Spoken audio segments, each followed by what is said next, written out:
Hop, super. Donc bonjour à tous. Donc là, on est ravis en tout cas de vous avoir tous parmi nous. Là, pour l'instant, on commence à avoir quelques participants qui sont arrivés. On va attendre un tout petit peu que d'autres personnes nous rejoignent. Là, on est une trentaine pour l'instant. Euh, hop. Donc l'idée aujourd'hui, déjà, on est ravis de vous avoir tous parmi nous. Si on a choisi de faire ce webinaire et si a priori vous y êtes inscrits, c'est parce que depuis 2 ans, le travail hybride a bousculé beaucoup de choses dans les entreprises et en particulier dans une fonction clé qui le devient encore plus, qui est les ressources humaines. Donc on voit que les nouvelles façons de travailler justement peuvent à la fois créer de super opportunités et permettre d'attirer des talents et donc être de vrais leviers de performance, mais à condition de bien s'y prendre. Donc c'est pour ça qu'on est très content d'avoir aujourd'hui à nos côtés pour échanger sur ce sujet deux dirigeants qui montrent que justement cette problématique, si elle vient des ressources humaines initialement, est un enjeu extrêmement stratégique pour toute l'entreprise. Donc l'un vient d'un grand groupe qui a un enjeu clé d'expérience collaborateur et qui a effectué justement une transition vers ces nouveaux modes de travail, notamment avec Amoir, qu'on y reviendra. Et le second d'une PME qui est expert de l'expérience client et collaborateur, et c'est important aussi. Donc le déroulé qu'on vous propose aujourd'hui, c'est de commencer par un rapide tour de table aussi pour que tout le monde se présente. Et avant de rentrer justement dans une première partie où on pourra parler de la façon dont le travail hybride a bouleversé les modes de travail et l'impact sur la performance directement des équipes et des entreprises, en illustrant avec un cas concret. Et ensuite, on gardera une seconde partie pour aborder les perspectives qu'on voit se dessiner sur le sujet dans les mois à venir. Et on aura ensuite une dizaine, quinzaine de minutes pour des questions-réponses. Donc, n'hésitez pas à les envoyer directement dans le chat et on pourra les reprendre directement. Donc, déjà, peut-être Guy, Christophe, est-ce que on va commencer par Guy, si ça vous va. Est-ce que vous pouvez chacun vous présenter rapidement? Avec plaisir, oui. Bonjour à chacune et chacun d'entre vous. Très heureux en tout cas et merci pour l'invitation pour participer à ce webinaire. Donc, eh bien, moi, Guy Poyen, je suis directeur en marketing et digital client à l'école d'Île-de-France. Globalement, c'est une direction qui recouvre l'ensemble des domaines d'acquisition digitale, de parcours client, d'expérience client, de marketing, d'analyse et de mesure aussi de la satisfaction client, avec un certain nombre de canaux aussi à distance, et puis l'ensemble en fait des communications. Auxquels s'ajoutent là aussi tous les sujets de veille et de développement des outils digitaux pour le groupe et les clients de Créa École, que ce soit sur les portails web ou les portails mobiles avec l'application. Et donc, toutes ces évolutions qui sont là aussi digitales, qui sont portées et qui favorisent en tout cas le développement, les interactions et l'expérience client et l'expérience collaborateur, en tout cas pour les échanges entre le client et son conseiller. Donc, et voilà. Donc, je passe la parole à Christophe. Ouais. Merci Guy. Bonjour à tous, ravi moi aussi de pouvoir partager nos expériences sur le sujet. Et merci Joséphine pour ton invitation. Donc moi, Christophe Amouroux, je suis président fondateur de 12 Consulting, un cabinet spécialiste de l'expérience client et collaborateur, avec à la fois, je dirais, la conviction et l'engagement vis-à-vis de nos clients, que tout simplement, si les collaborateurs sont heureux dans l'entreprise, vraisemblablement, les clients en seront les premiers bénéficiaires. Donc nous, chez 12, en fait, on traite finalement toute la chaîne de valeur sur le sujet. Donc on engage très en amont avec nos clients sur des sujets de stratégie client, d'alignement avec la partie collaborateur. On est aussi intégrateur, on est des faiseurs, donc on met en œuvre des solutions, des services du marché, on développe des portails, des applications. Et puis il y a toute une dimension change, adoption, et on a, nous, une agence en interne justement pour faire en sorte que tout ça fonctionne bien. Voilà, et donc l'entreprise, effectivement, comme disait Joséphine, on est donc une PME, nous sommes 95 aujourd'hui. Voilà, et par ailleurs, j'ai une autre casquette, donc j'en parle ici, vous la voyez sur mon pull, c'est que je suis le président d'un collectif d'entrepreneurs qui s'appelle Mieux, dont l'objet est de nous aider les uns et les autres à démultiplier les actions RSE qu'on peut avoir, que ce soit sur la partie sociale ou environnementale. Et donc, c'est un collectif qui existe depuis 3 mois. Nous sommes 20 cofondateurs. Et aujourd'hui, c'est un peu particulier, puisqu'en fait, on accompagne un très grand bateau au départ de la route du Rhum et qui porte le nom de Mieux. Je vous encourage à regarder à 14h15 pour le grand départ. Voilà pour ce qui me concerne. Génial, merci beaucoup à tous les deux. Et effectivement, cette deuxième casquette est assez importante dans ce qu'on va se dire aujourd'hui aussi, puisque c'est un enjeu clé, la RSE de l'expérience collaborateur aussi. Et moi, pour me présenter rapidement, je vais aussi partager une toute petite slide de présentation. Effectivement, moi, je suis Joséphine, donc je suis cofondatrice et CEO de Mwork.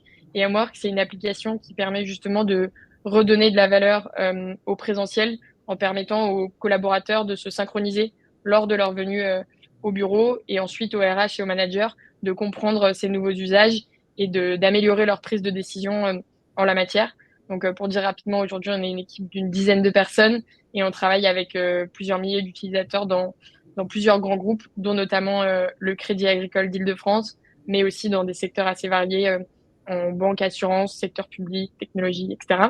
Et on est basé ici à Station F, où ce webinaire est enregistré.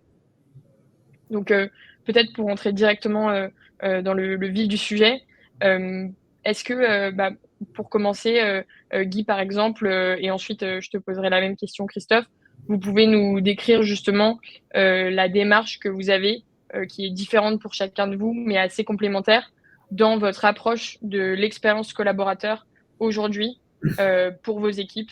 Qu'est-ce qui justement est important et que vous avez mis en place ces dernières années suite aux nouvelles attentes de ces collaborateurs? Moi, je veux bien commencer. Effectivement, ce que vous partagez, c'est faire part de notre expérience qui a été initiée en fait maintenant fin 2018. Donc, ça montre bien là aussi que dans cette transformation, si on veut la réussir, il faut un peu prendre de l'élan parce que elle rencontre un certain nombre de freins et nécessite là aussi un accompagnement du changement qui est majeur.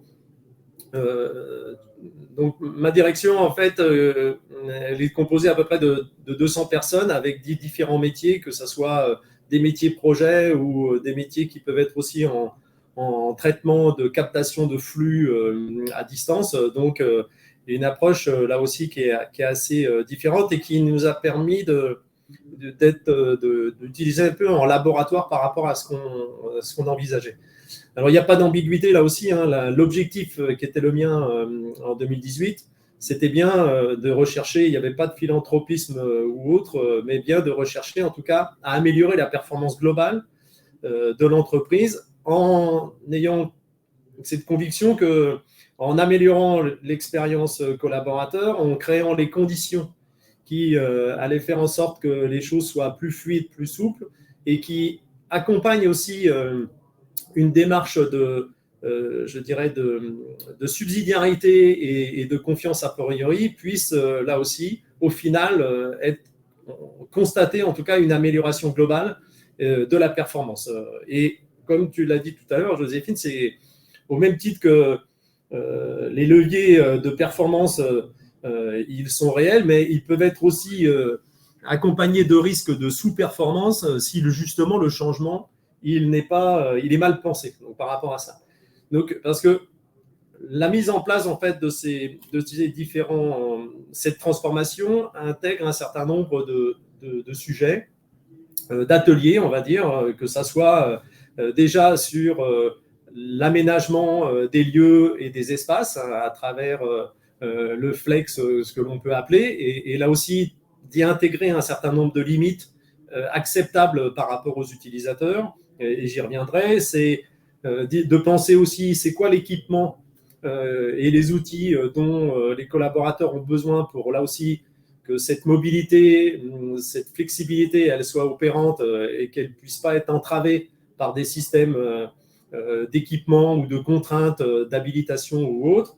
Elle s'accompagne aussi, là aussi, de pratiques managériales qui doivent s'intégrer en tout cas à ce nouveau mode de gestion. Et là aussi, c'est d'en tenir compte par rapport à cet accompagnement. Et surtout, par rapport à ça, c'est aussi d'emporter en tout cas le collectif pour là aussi avoir une forme d'équité et qui généralement permet une meilleure acceptabilité en tout cas du changement. Parce qu'au final, même si on recherche cet objectif-là, il n'y a pas forcément une volonté pour les collaborateurs de vouloir changer. Donc c'est quel bénéfice moi j'ai à faire ce taux d'effort de changement et pour gagner quoi. Donc c'est toute cette explication-là.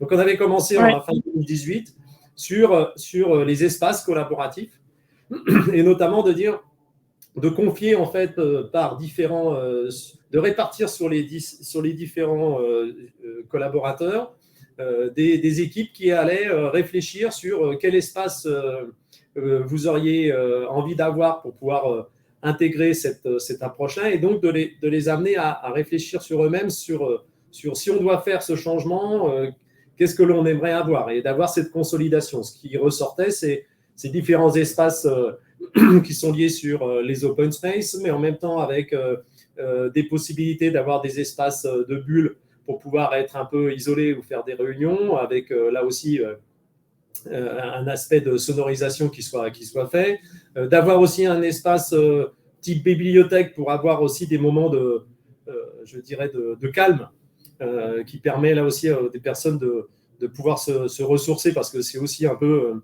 les bruits qu'il peut y avoir dans le cadre des open space, et puis bien sûr des espaces plutôt de convivialité, de type lounge où les gens se rencontrent le matin par rapport au café ou autre. Deux points quand même qui avaient été soulignés à travers cette expérience, c'est OK pour s'engager dans cette partie-là, mais et de communautariser en tout cas l'ensemble de ces espaces, mais on aimerait quand même avoir au moins un espace privatif, une sorte de casier où je peux mettre là aussi l'ensemble de mes affaires en toute sécurité, un sac, mon ordinateur si je n'ai pas envie de l'emmener, etc. Et puis éventuellement un casque, etc. de mettre dessus. Et la deuxième aussi, la limite, c'était de dire que OK pour rentrer dans cette flexibilité, mais en restant quand même sur un niveau ou un espace qui soit celle de l'équipe et de pas se mélanger avec d'autres directions, dans la mesure où les collaborateurs disaient assez rapidement, moi j'ai pas envie de me retrouver à côté avec quelqu'un de la compta que je connais pas et sur lequel en fait je vois pas l'intérêt en fait de pouvoir partager un espace dans la mesure où on n'a pas de projet ensemble ou autre, donc c'est tout l'intérêt. Donc oui, tout à fait. Voilà, ce qui nous a permis d'avoir de la matière pour ensuite engager les travaux de transformation. Oui, et je pense que c'est important ce dernier point que vous mentionniez justement sur le fait d'avoir ces logiques de territoire. Merci pour effectivement cette première description. On va rentrer un peu plus, je pense, dans le concret juste après. Mais Christophe, je crois que chez Twelve, vous avez aussi mis des choses en place, notamment sur l'INPS, des choses comme ça. Est-ce que justement, toi, sur cette démarche d'amélioration de l'expérience collaborateur, tu peux nous en dire un peu plus aussi de ton côté? Alors moi, je répondrais sur un des points. Ah, ça résonne. Ouais. Un des points qui a été évoqué par Guy, c'est le collectif. En fait, si on essaie de reprendre un peu les sujets à la base, sachant que moi, la différence de Guy, l'entreprise, elle guide depuis 8 ans, et puis elle est partie de scratch. C'est à la fois une difficulté et en même temps aussi un avantage pour insuffler quelque chose. Il n'y a pas de passif, entre guillemets, en tout cas d'histoire à reprendre. C'était qu'en fait, on a créé Twelve sur le collectif, ce qui était un pari aussi et surtout une différence fondamentale avec notre industrie du conseil. Vous connaissez cette industrie-là, vous avez été consultant ou vous avez travaillé avec des cabinets de conseil. C'est vrai que ce qui drive normalement un cabinet de conseil, c'est plutôt le côté élitiste et du coup souvent un peu d'individualisme. Voilà, c'est un peu le modèle, en tout cas c'est ce qu'on a observé. Et en fait, moi, ma conviction, c'était un peu tout le contraire. de réussir finalement à créer beaucoup plus de valeur, une singularité aussi dans l'approche à partir du moment où on arrivait à faire fonctionner le collectif. Et si j'insiste sur le sujet, c'est que je considère, et encore aujourd'hui, que c'est vraiment la clé et la base en fait, de l'expérience collaborateur, parce qu'on a tous besoin, et pas que les jeunes, hein, parce qu'on a tendance à dire la génération Z, elle veut donner du sens, etc. Bah, oui, mais les autres aussi, en tout cas, j'ai l'impression. En tout cas, ce qui donne du sens à notre quotidien, c'est aussi de le faire avec d'autres. Voilà, donc ça, c'est un élément important. Et après, autour de ça, oui, on a mis un certain nombre de choses. C'est-à-dire qu'on s'est dit, OK, comme je le disais tout à l'heure, si nos collaborateurs sont contents, nos clients le seront. Et donc, c'est vrai, par rapport à ce que tu disais en matière de INPS, alors là encore, pour que tout le monde comprenne bien, c'est la satisfaction collaborateur. Vous savez, on mesure tous la satisfaction client. Bah, finalement, c'est le pendant au niveau collaborateur. Donc, c'est quelque chose qu'on a mis en place avec des outils et quelque chose qui est représentatif, hein, puisqu'on a 70% de réponses. Et on est allé jusqu'à mettre en fait les indicateurs, les objectifs sur l'INPS et le NPS, donc client et collaborateur, comme finalement un indicateur qui conditionne directement le variable de tout le management de 12. Voilà. C'est-à-dire que 50% du variable du management de 12, qui pèse 50% de la rémunération globale, en fait, est lié à ces deux indicateurs-là. On a fait, entre autres sujets aussi, on a des augmentations collectives. C'est-à-dire qu'en fait, nous, chaque année, à l'échelle d'une boîte de 100 personnes, je pense qu'on est les seuls dans le conseil, en tout cas, à le faire à l'échelle, même si on reste une PME, quand même, une entreprise qui s'est un peu développée. Et ben, en fait, chaque année, on annonce des augmentations par grade. Consultant, senior, management, voilà. Et là encore, il faut être extrêmement, c'est un modèle extrêmement exigeant, parce qu'évidemment, il peut être parfaitement injuste. Si finalement, bah, il y en a qui sont sur le côté et qui ne font rien et qui bossent beaucoup, hein, évidemment. Et donc, en fait, on entretient ça. En revanche, ça permet à chacun d'avoir sa valeur ajoutée et qu'on sorte un peu des grilles où finalement, il y a ABCD et finalement, on veut faire rentrer tout le monde au travers de tous ces critères-là. Voilà deux sujets, en fait, qui sont importants, qui illustrent un petit peu, finalement, nous, à la fois ce collectif et le poids qui pèse. Et puis, c'est vrai qu'après, j'en terminerai là, un peu dans nos valeurs, en tout cas ce qu'on essaie de faire vivre chez 12, il y a toute la responsabilisation et l'autonomisation des gens. C'est-à-dire, bon, finalement, ce n'est pas parce qu'on sort de l'école hein, qu'on n'est pas responsable et qu'on a besoin de lever la main pour savoir à quelle heure on se réveille et où on travaille. C'est pour ça que nous, finalement, la question du Covid, passer dans un mode où on allait tout travailler chez nous, bah, on le faisait déjà, chez nous, chez nos clients et au bureau. Et le dernier point, c'est la partie RSE, on en parlait tout à l'heure. Et là encore, hein, c'est pas les grands fédérateurs de l'humanité, on en parlait tout à l'heure avec Guy. L'idée, c'est qu'on fasse un peu mieux, voilà. Et déjà, ça sera bien.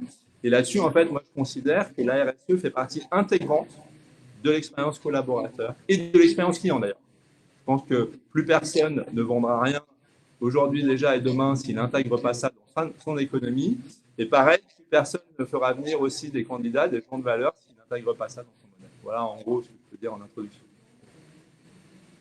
Ouais, bah, merci beaucoup, Christophe, justement pour ce retour d'expérience. Effectivement, ce que je retiens de vos deux justement témoignages, c'est vraiment le côté responsabilisation et confiance a priori envers les collaborateurs, qui est super important pour continuer à impliquer justement malgré l'hybride et la distance qui rend ces côtés informels un peu moins évidents et qui va avec une forme d'équité. Ce que je sais, parce qu'on a pu en parler et que j'entends aussi dans vos témoignages, c'est que même vous, en tant que dirigeant, vous vous imposez à vous-même aussi d'appliquer ce que vous demandez à vos collaborateurs, que ce soit en termes d'autonomie, de process et de respect voilà, de rituels et de valeurs de l'entreprise. Et ce qui est intéressant aussi, c'est l'implication des collaborateurs, donc que ce soit par une mesure objective et en tout cas régulière et mesurée, justement, comme tu le disais, Christophe, ou par les ateliers, Guy, que vous avez pu organiser, justement, pour essayer de communautariser un petit peu et de vraiment porter les équipes dans ces transitions. Justement, Guy, si on revient un petit peu sur ce que vous commenciez à évoquer sur la transformation que vous avez mise en place, de ce que je comprends, c'est une démarche qui a été assez itérative puisqu'elle a démarré il y a quelques années. Justement, quelles sont un peu les grandes étapes? Vous avez commencé à les mentionner, mais les process, etc., les nouveautés que vous avez mises en place au-delà de l'aménagement en tant que tel pour réussir une telle transition? Bien, par rapport à ce que je disais tout à l'heure, donc une fois qu'on avait identifié un peu l'expression de besoin, en tout cas la cible sur laquelle on était tous d'accord d'aller, il y avait la phase d'adaptation des espaces et des travaux qui étaient à réaliser pour que, évidemment, ça se concrétise en termes d'investissement. Mais c'est important aussi parce que ça montre qu'au-delà quelquefois d'un discours ou d'une idéation, ce n'est pas uniquement une volonté de la part de l'entreprise d'occuper les gens, alors qu'ils se rendent compte que globalement, ils ont toujours la même chaise avec les mêmes murs et la même couleur. Donc il y a aussi derrière la volonté d'apporter la preuve que c'est un vrai investissement, en rappelant à chaque fois quand même quel est l'objectif qui est poursuivi. Ce n'est pas uniquement d'améliorer les conditions de travail, mais c'est améliorer les conditions de travail pour que la performance globale soit au rendez-vous. Je le répète parce que c'est souvent un peu quelque chose qu'il faut rappeler de façon assez constante. Mais en tout cas, c'est pas de faire plus, mais c'est de faire autrement, pour faire mieux, en fait. Si je reprends l'expression de Christophe, qui va bien par rapport aussi aux transformations de la société qui s'opèrent, par rapport à ça. Et donc, c'est vrai que par rapport au timing, ça tombait très bien parce que, comme un peu l'entreprise de Christophe, quand est survenu le confinement de mars 2020, l'ensemble des collaborateurs étaient déjà dans cette dynamique un peu d'autonomie, d'adaptabilité, d'organisation. On avait pu la tester aussi sur Paris parce que juste avant le Covid, il y avait eu quand même les grèves, les gilets jaunes et un certain nombre d'événements qui faisaient que Bien sûr, ouais. c'était compliqué de se rendre en fait sur le lieu de travail à Quai de la Râpée. Donc là aussi, ça permettait de dire comme par exemple la journée de demain, effectivement, c'est pas la peine d'obliger les collaborateurs à passer 1h30 ou 2 heures dans les transports. Il vaut mieux, ils sont plus efficaces s'ils restent chez eux. Donc, et ils ont déjà toutes les conditions pour pouvoir le faire en termes de matériel. Donc, quand le confinement est arrivé, eh bien, c'était juste l'application de ce qui se passait de façon temporaire à 100%. Donc, et ça a créé d'autres liens derrière. Mais et au fur et à mesure que cette itération avançait, effectivement, au final, on s'est aperçu qu'il manquait encore quelque chose qui était en fait quel est le lien qu'on peut faire sur le collectif avec un outil collaboratif qui peut être là aussi facilement prise en main et utilisée par les collaborateurs, que ça soit sur leur poste de travail, sur l'ordinateur, sur leur téléphone portable, qui puissent le faire spontanément. Et il n'y a rien mieux que le mobile, effectivement, pour pouvoir apporter cette réactivité. Et là aussi, c'est ce qui nous manquait un peu pour apporter la cerise sur le gâteau, c'est cet outil collaboratif qui permet en fait à chacun de savoir où il est, dans quel espace il a décidé de travailler quand il est physiquement présent, est-ce qu'il est absent, est-ce qu'il est en télétravail chez lui, et de faire en sorte que cette transparence qui soit portée pour tout le monde, y compris par moi-même, dans cette équité, parce que comme le disent les Italiens, le poisson se lave toujours par la tête, et donc il faut bien l'avoir à l'esprit pour que l'ensemble, encore une fois, que l'acceptation de ce changement il puisse s'opérer. Eh bien, on a trouvé en tout cas avec M-Work, je le dis avec facilité parce que c'est vraiment un bel outil. En tout cas, l'élément final, le ciment en fait, qui fait que dans la partie fonctionnement au quotidien, les choses seront intégrées et rentrent dans des réflexes. C'est-à-dire que je planifie effectivement mon agenda oui, je montre juste derrière à quoi ça ressemble en même temps que oui, parfait. Et ça permet à chacun de se dire j'ai besoin de travailler la semaine prochaine, on a besoin de travailler à 2-3 sur un groupe projet. À ce moment-là, on décide de se réserver 3 places dans un même espace, ce qui permet d'être ensemble pendant cette partie-là. J'ai envie de contacter quelqu'un, j'ai besoin de savoir, je veux savoir où est-ce qu'il est dans un espace à côté, et donc c'est plus simple quand même de me lever pour aller le voir, où est-ce qu'il est absent, et à ce moment-là, bah, ce n'est pas la peine de l'appeler, ou est-ce qu'il est en télétravail, et je vais utiliser plutôt un outil sur Webex ou Teams, effectivement, pour le contacter, parce que je sais qu'il est en télétravail chez lui. Et donc, là aussi, ça permet en tout cas de concrétiser cet élément pour moi de confiance et de responsabilisation au bénéfice en fait au bénéfice de tout le monde, quoi. Et accessoirement, il y a aussi effectivement cet impact carbone que j'ai économisé si je viens en voiture ou autre, et donc ça me permet là aussi de dire l'impact positif sur l'environnement, sur le fait de ne pas me déplacer. Ce qui a un impact aussi positif pour l'entreprise, hein, puisque on est à même, eux aussi, à avoir un zéro empreinte, un carbone zéro au niveau de l'entreprise. Et donc, tout déplacement qui se réduit, là aussi, pour l'entreprise des collaborateurs, impacte forcément sur cette cible qui est un objectif qui nous est assigné en tant qu'entreprise. Voilà ce que je peux dire en termes d'étapes par rapport à ça. Voilà. Ouais, bah, merci beaucoup, Guy. Effectivement, c'est vrai que bah, Christophe le mentionnait, la dimension forcément environnementale, elle est partout dans aujourd'hui ce que fait une entreprise et notamment bah, avec le scope 3 dans la mesure de l'empreinte carbone. C'est intéressant de pouvoir le suivre. En tout cas, nous, c'était notre démarche chez Amwork. Mais c'est vrai que bah, je retiens de ce que vous dites, Guy, que effectivement, il y a une volonté de la part de l'entreprise d'impliquer les collaborateurs, et pour faire aboutir ces transformations, il y a quand même besoin de les équiper, que ce soit un équipement au domicile adapté et même juste un équipement pour bah, réussir à se synchroniser, pouvoir faire des visios de qualité, etc. Donc bah, merci pour ce retour d'expérience.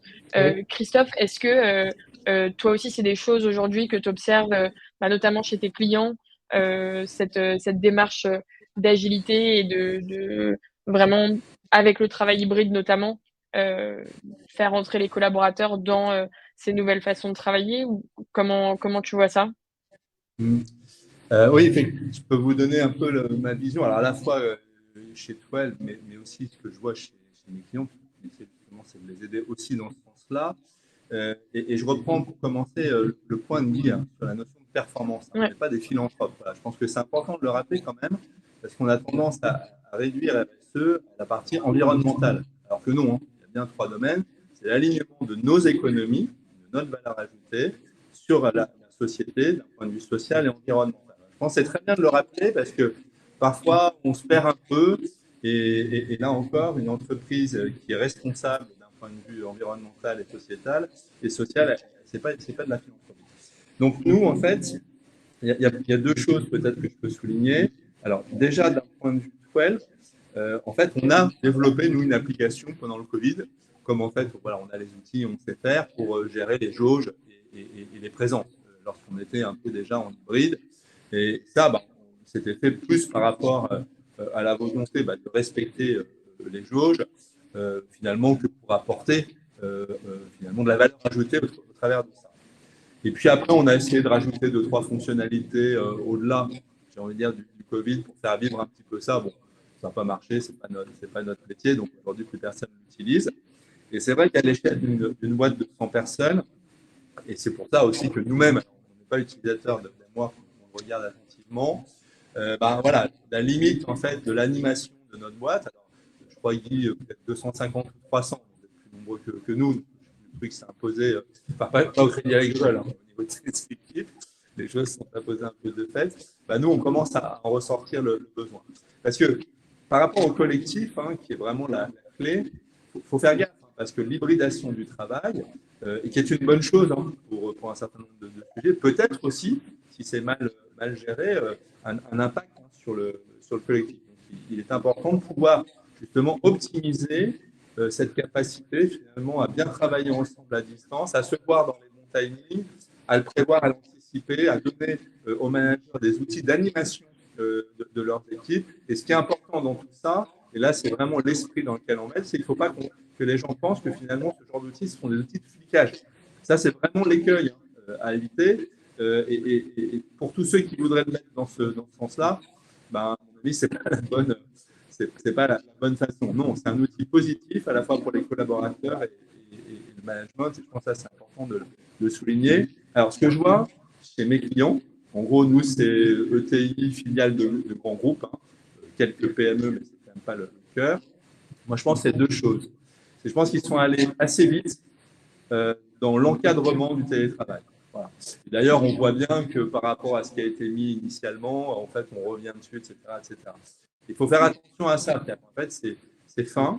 Il faut être observateur de ce qui se passe. Et même aujourd'hui, je pense qu'on voit que les choses évoluent encore et du coup, il faut se laisser de la souplesse là-dedans plutôt que de l'encadrer de manière un peu figée. Ce que je vois aussi, c'est l'écueil dont je parlais. Finalement, même si ce n'est pas la volonté, le sentiment des collaborateurs qui voient que c'est finalement un outil efficace, et ça, c'est forcément un biais, un frein à l'adoption. Et puis, plus largement, je pense, mais là, on revient sur l'expérience collaborateur, c'est qu'une des clés pour que ça fonctionne, c'est qu'il faut des conditions fortes. Il faut que les managers et les managers des managers, enfin bref, toute la ligne managériale soit convaincue que finalement, c'est pas parce que ce n'est pas une obligation, une contrainte, parce qu'on voit des hashtags avec expérience collaborateur partout sur les réseaux, on dit tiens, il faut que je fasse un truc, que j'en parle, mais il faut qu'on l'intègre complètement en soi pour se dire, ok, c'est le levier, le vecteur de création de valeur pour mon entreprise et mes collaborateurs. Oui, exactement. Et c'est vrai que cette dernière partie, effectivement, de l'encadrement et de l'accompagnement de la conduite du changement, on a vu, enfin nous, on le voit souvent chez nos clients aussi, que c'est essentiel que effectivement l'outil permet d'apporter la simplicité, la visibilité, mais qu'il y a besoin justement qu'il y ait une vraie volonté des managers et des collaborateurs, mais de se mettre dans cette transformation. Et justement, par rapport à ça, aujourd'hui, Guy, par exemple, puisque on a en plus travaillé ensemble, vous, aujourd'hui, de quelle manière vous mesurez justement le succès de cette transition? Comme vous l'avez dit, c'est voilà, c'est une transition qui est faite pour l'expérience collaborateur et qui a un impact sur la performance. Aujourd'hui, c'est quoi le moyen pour vous de justement évaluer cette transformation aujourd'hui au Crédit Agricole d'Île-de-France? Elle se situe à deux niveaux en fonction des différentes responsabilités et métiers qu'il peut y avoir. Donc, sur l'ensemble des équipes projet, l'indicateur de performance, pour moi, il est sur le délai des livrables. En fait, globalement, c'est vous donner toutes les conditions au départ pour lancer un projet, projet qui lui-même, d'ailleurs, doit intégrer aussi des utilisateurs en amont si on veut qu'ils soient aussi performants.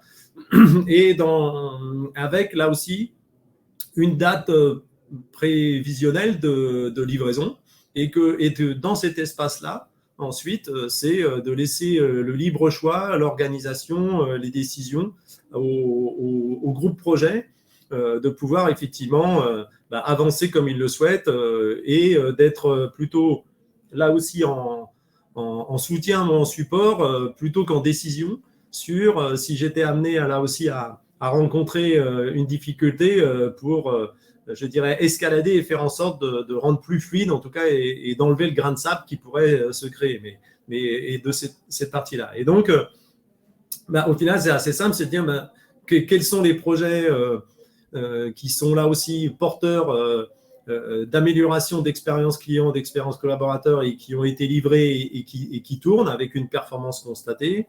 Donc ça, c'est sur l'ensemble des équipes projet.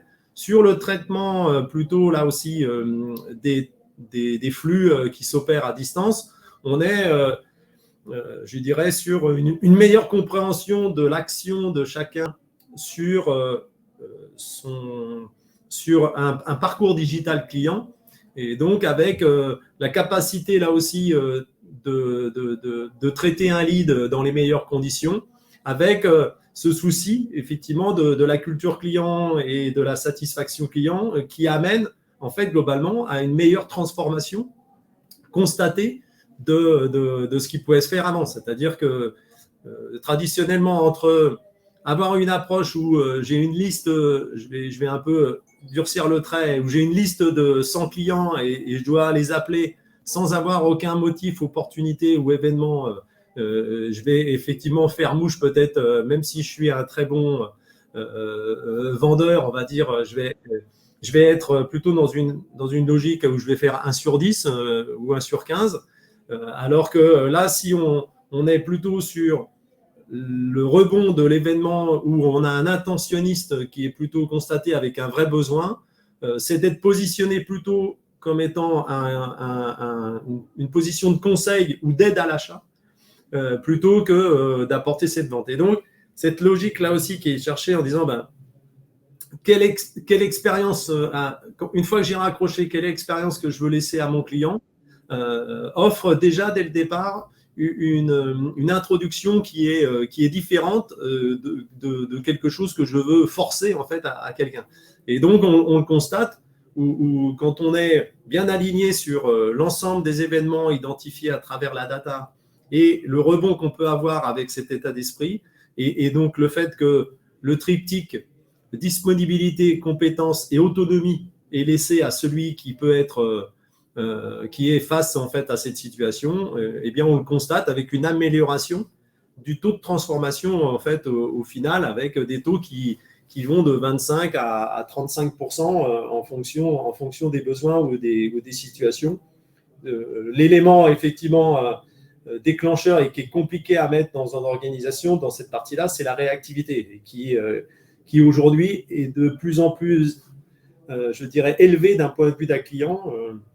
On le voit par exemple aujourd'hui, on sait que quand vous envoyez un mail, il y a une grande partie qui attend une réponse dans les 24 heures et on sait que vous avez 46% des clients aujourd'hui qui attendent une réponse dans les 2 heures.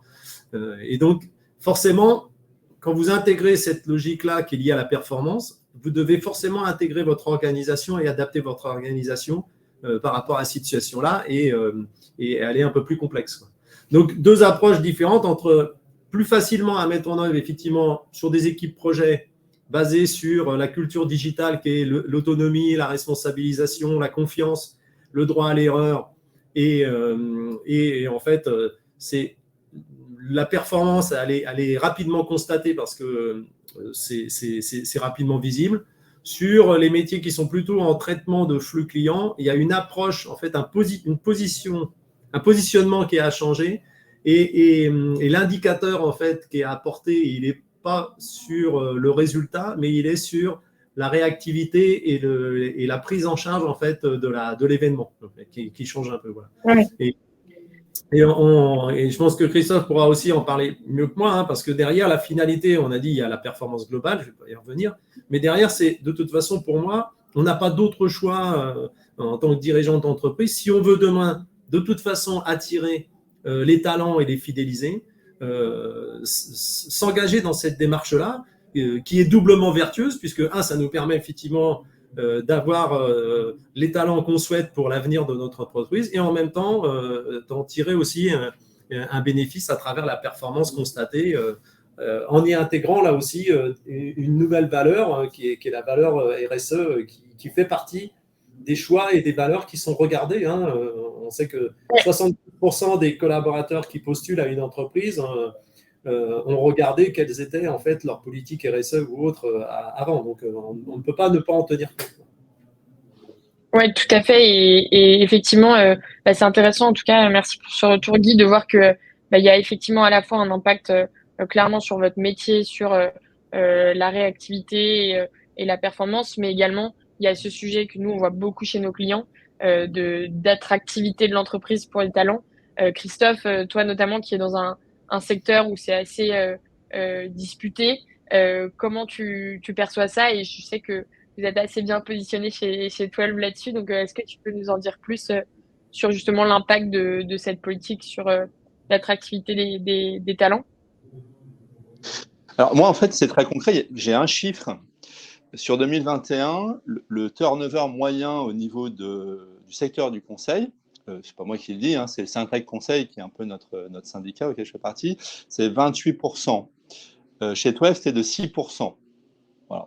Donc, quand on sait que dans le secteur du conseil, en fait, la valeur ajoutée pour les clients, en fait, c'est la capacité à développer des compétences et à les pérenniser. Voilà, il n'y a pas besoin de faire de grands discours autour de ça. Ça, c'est bottom line. Donc ça, je pense, c'est un premier point. Et par rapport à la performance, puisqu'en fait, ce que disait Guy, c'est finalement comment j'opère et comment je gagne en performance dans un contexte hybride en animant justement mes équipes dans ce sens-là. Moi, je n'ai pas honte de le dire et je suis transparent sur le sujet. On fait 25% d'EBITDA cette année, bon, qui est largement au-dessus de la moyenne de notre industrie. Et dans nos métiers, on n'est pas des industriels, il n'y a pas une grosse différence entre l'EBITDA et le résultat net. Voilà. Et si je suis à l'aise pour en parler, parce que c'est que la transparence, je pense, ça fait partie aussi des éléments qui permet en fait de donner confiance aux employés, enfin aux collaborateurs. Et on a d'ailleurs mis en place de l'actionnariat salarié en fait cette année. Et du coup, en fait, les chiffres dont je vous parle, en fait, c'est des chiffres qui sont partagés par 95% en fait des collaborateurs de 12, puisqu'en fait, cet actionnariat salarié a été largement souscrit. Voilà. Oui, effectivement, c'est en fait ce qu'on voit, je pense, dans ce que tu dis, et ça fait une bonne transition, c'est que bah, effectivement, la politique de nouvelle façon de travailler et la politique de travail hybride, qui peut être aussi de flex office et d'aménagement, on en parlait Guy, en fait, tous ces sujets-là, c'est des briques d'une maison un peu plus grande qui est comment effectivement je mets en place une politique plus globale à l'échelle de mon entreprise pour impliquer les salariés, ce qui va permettre derrière d'attirer et de garder des talents qui sont alignés avec les valeurs de l'entreprise.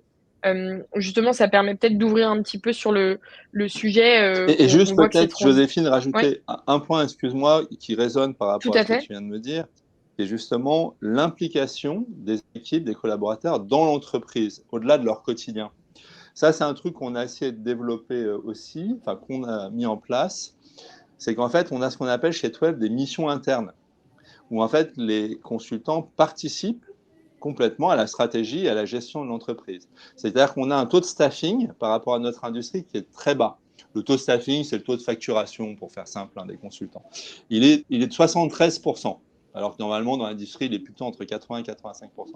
Pourquoi ? Parce qu'en fait, on laisse de l'espace, donc les 27% autres, où finalement les consultants, seniors consultants, managers, tout le monde, participent à la gestion de l'entreprise, à la communication, marketing, au recrutement, au parcours, à la gestion, en fait, à tout ce qui fait en fait qu'une entreprise fonctionne au-delà du côté opérationnel.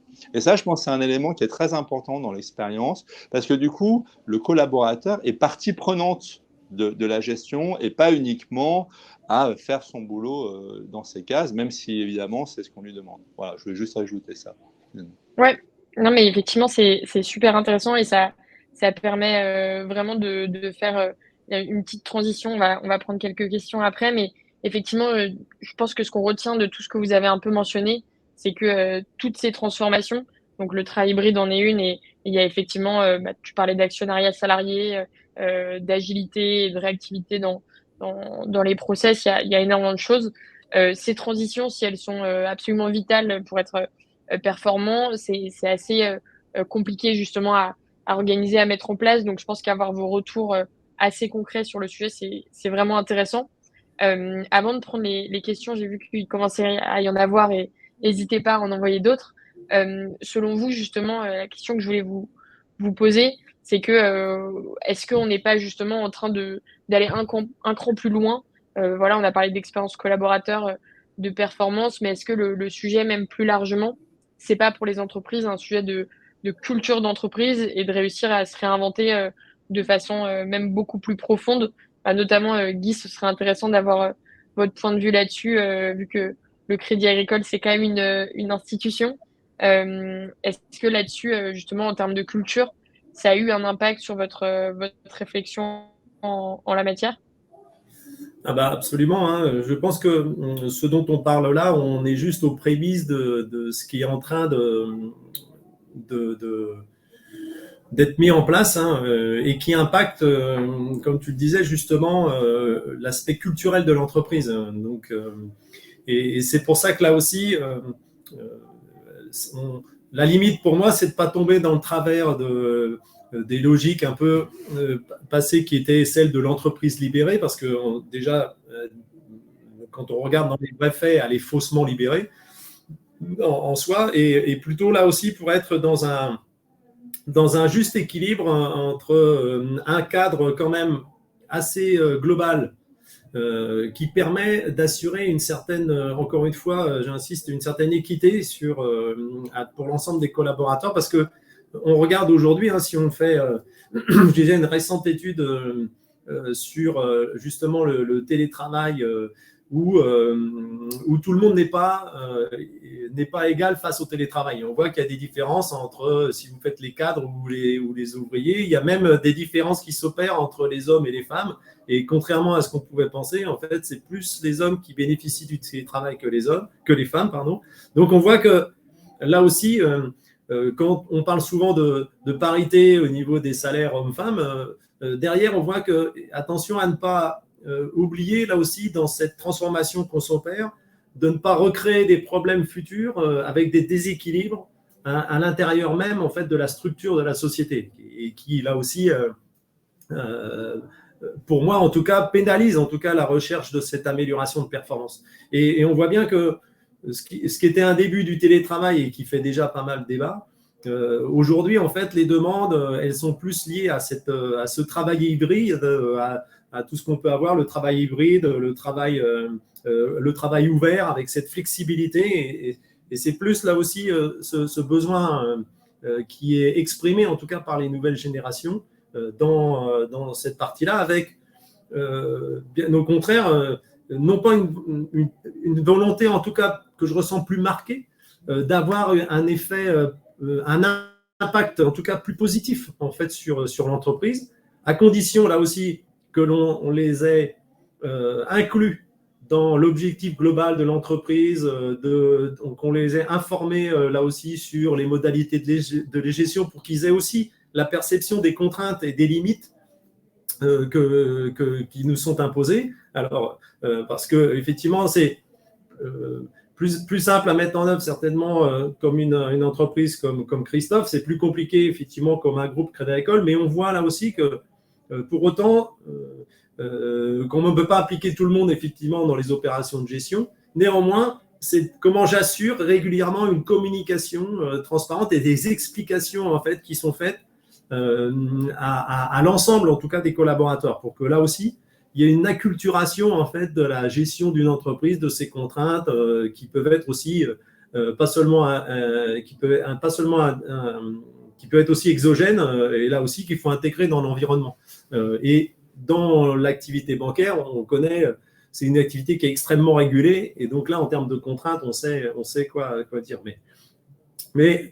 Là aussi, on n'est qu'au début du chantier, avec une vraie volonté qui doit être en tout cas impulsée d'en haut et qui doit être incarnée aussi par ses dirigeants, parce qu'on est dans une transformation longue et culturelle. Donc, et quand on est dans une entreprise de service, au même titre que la culture client, elle est aussi importante.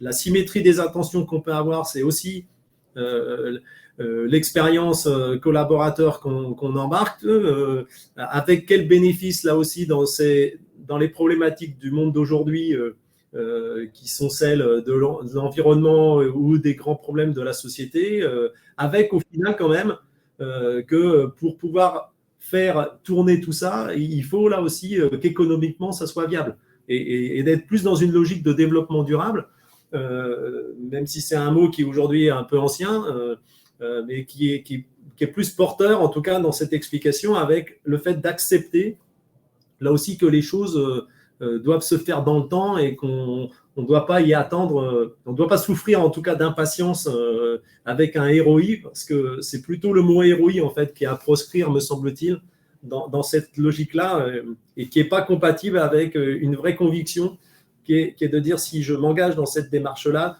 ça sera forcément vertueux en termes de développement, en termes, en termes de recommandations et dans cette logique-là, si vous voulez. Oui, effectivement, et je pense que déjà, ce que vous avez commencé à dire sur les inégalités que ça peut créer et les difficultés, c'est un début de réponse à la question qui nous a été posée sur les effets négatifs du télétravail. Vous parliez aussi de symétrie des intentions. Je sais que Christophe, c'est quelque chose qui est super important, toi, dans ta démarche. Est-ce que justement là-dessus, tu peux nous en dire un peu plus sur la façon dont toi, tu vois ce sujet? Oui, alors c'est vrai qu'on en parle beaucoup aujourd'hui. Et là encore, la question, c'est au-delà d'en parler, qu'est-ce qu'on fait et comment on la mesure aussi? Parce qu'à un moment donné, il faut objectiver un peu les choses. Et nous, c'est ce qu'on fait alors chez nos clients en commençant à faire pour nous-mêmes, hein, ça c'est quand même, on est quand même un peu plus crédible. C'est qu'on a mis en place, à chaque fois qu'on envoie un questionnaire à nos clients pour mesurer leur satisfaction, donc là encore avec un certain nombre de démarches, d'approches et d'enjeux, puisque pour que l'indicateur soit recevable, il faut qu'on ait au moins 70% de réponses de nos clients, eh bien on envoie en fait le même questionnaire aux collaborateurs. Donc ce qui nous permet de regarder justement l'alignement entre l'expérience des uns et l'expérience des autres. Voilà. Et je pense que ça, c'est important de le mettre en place. Alors, progressivement, comme disait Guy, il y a une complexité qu'on trouve à l'échelle de grands groupes qui n'est pas la même que celle d'une PME comme 12. Néanmoins, tout ce que dit Guy, je m'y retrouve. Et vice-versa. Les fondamentaux, finalement, sont les mêmes. Et donc ça, c'est quelque chose qu'on a mis en place chez nous et qu'on met en place chez nos clients, même si certains sont un peu frileux sur le sujet. Parce qu'en fait, demander son avis à des gens, que ce soit des clients et les collaborateurs, bah, c'est accepter que l'avis ne soit peut-être pas aussi positif que celui qu'on communique.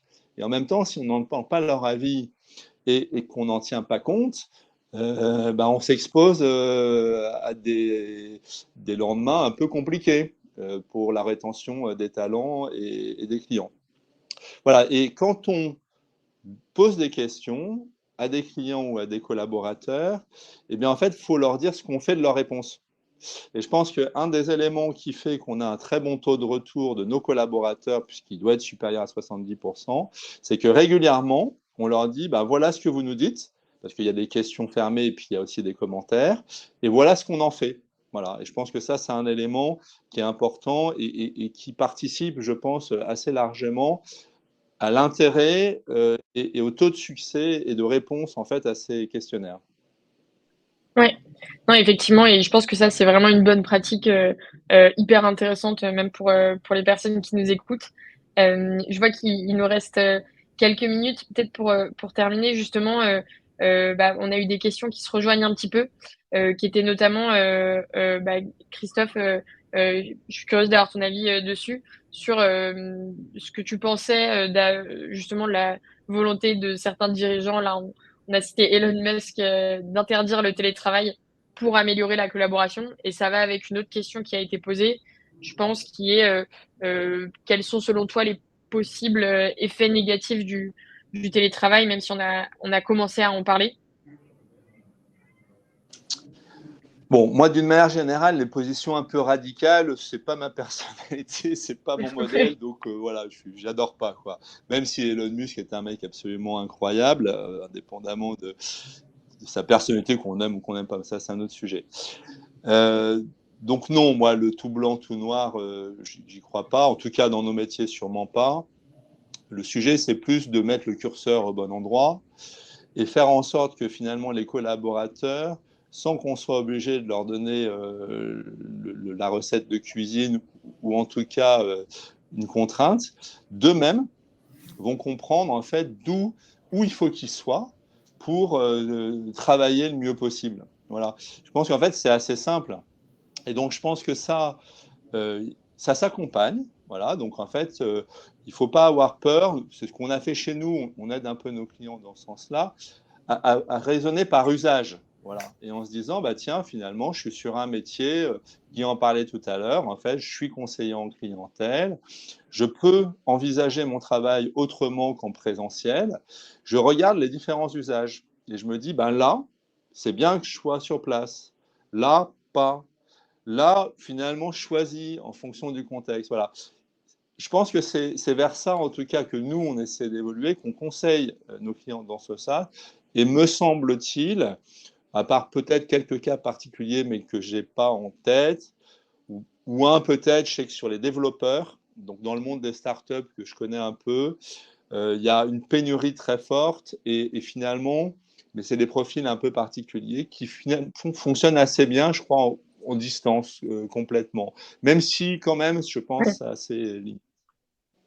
Ouais, effectivement, et nous là-dessus, ce qu'on voit chez nos clients, c'est que, il y a pas vraiment de recette, parfaite, et il y a pas de notice, qui pourrait s'appliquer parfaitement, à chaque collaborateur. Donc, on en a parlé un peu en filigrane, pendant tout ce webinaire, mais c'est vrai que la question de la mesure et du retour d'expérience des collaborateurs, elle est centrale pour justement s'assurer que, bah, en fait, au lieu d'avoir une politique, rigide à l'échelle de l'entreprise, on s'adapte aussi à chaque profil de collaborateur. Christophe, tu parlais des métiers, et les développeurs, c'est un bon exemple que nous, on voit en interne, et on voit aussi pas mal chez nos clients.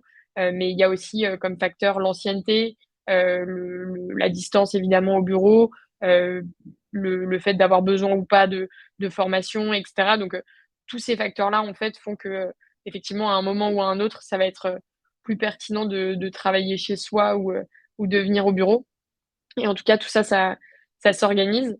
Peut-être pour conclure, effectivement, en tout cas, merci à vous deux pour tous ces retours d'expérience, et à la fois votre vision du marché, et des perspectives sur ce qui se passe en ce moment sur ces sujets, et en même temps pour ces retours très concrets. Je pense qu'ils seront super utiles, de choses à concrètement mettre en place. Donc, voilà, on va conclure. C'était un vrai plaisir de pouvoir faire ce webinaire avec vous tous. Si vous souhaitez en savoir un peu plus, justement, vous pouvez nous écrire directement. Je pense qu'on va mettre dans le chat un petit lien pour pouvoir en discuter de vive voix. Et vraiment, un grand merci à vous deux pour ces retours qui étaient vraiment intéressants. Et il nous reste à vous souhaiter, j'espère pour beaucoup d'entre vous, un bon appétit juste après. Et l'enregistrement de ce webinaire sera ensuite disponible, on vous le partagera. Et un grand merci à Louis, qui partage du coup sur le chat le contact, et qui a beaucoup travaillé sur l'organisation de ce webinaire. Je ne sais pas si Guy et Christophe, vous vouliez rajouter un petit mot, et sinon on va pouvoir conclure sur le gong. Pour moi, juste un petit mot, un grand merci. En tout cas, un grand merci pour votre participation. Un bravo pour l'organisation. Et, et c'est toujours, en tout cas, très enrichissant, comme on n'a jamais raison d'avance, de pouvoir, en tout cas, partager ces moments, ces expériences dans une phase où on est en pleine construction. Donc, c'est là aussi rassurant, et ça nous conforte, en tout cas, en tout cas pour moi, sur la voie qu'on doit prendre. Donc, un grand merci. Super. Oui, de mon côté, idem, merci. Tous ces échanges, et ne serait-ce qu'avec Guy, on ne se connaît pas depuis très longtemps, mais en fait, on est assez alignés sur le sujet, et c'est sympa parce qu'on bénéficie finalement de l'expérience des autres. Moi, si je peux passer un message aux gens qui nous écoutent, c'est allez-y à fond, parce qu'en fait, c'est passionnant. Au-delà du succès que ça peut avoir et de l'impact que ça peut avoir sur nos collaborateurs et nos entreprises, voilà, c'est beaucoup plus intéressant que de gérer un PNL, même si évidemment, il faut le gérer aussi. Enfin, voilà, les bonhommes sont plus Excel, quoi. Super. C'était le mot de la fin. Merci à tous, en tout cas, pour votre participation, et à très bientôt.